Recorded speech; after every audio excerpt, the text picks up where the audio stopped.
air traffic control. You're cleared for takeoff.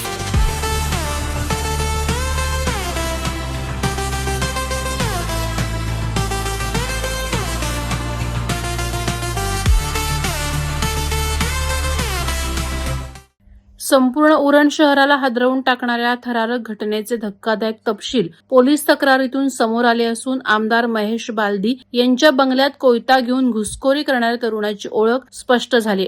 Police नोंदीनुसार आरोपीचं नाव विशाल जयसिंग पवार, वय 25 वर्ष असून तो साई दर्शन अपार्टमेंट, ठाकूरनगर, कामठा, उरण येथील रहिवासी आहे. पोलीस तक्रारीनुसार दिनांक 13 फेब्रुवारी रोजी रात्री विशाल पवार हा मद्यधुंद अवस्थेत हातात धारदार कोयता घेऊन उरण शहर परिसरात फिरत होता. त्यानं नागरिकांना दहशत निर्माण केली आणि त्यानंतर आमदारांच्या बंगल्याच्या गेटवर जाऊन आत प्रवेश करण्याचा प्रयत्न केला. आरोपी आक्रमक अवस्थेत बडबड करत हालचाली करत असल्यामुळे परिसरात तणावाचं वातावरण निर्माण झालं होतं.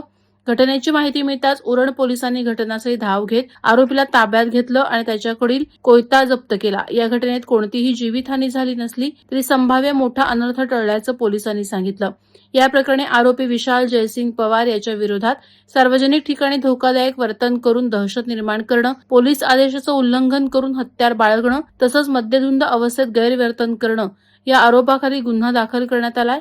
पोलिसांनी कारवाई सुरू केली असून आरोपीची सखोल चौकशी सुरू आहे. वादळवारा लाईव्हसाठी घनश्याम कडू, उरण. नवी मुंबई व रायगड जिल्ह्यातील ताज्या बातम्या आणि घडामोडींसाठी सबस्क्राईब करा वादळवारा लाईव्ह चॅनल आणि दाबा बेल आयकॉन.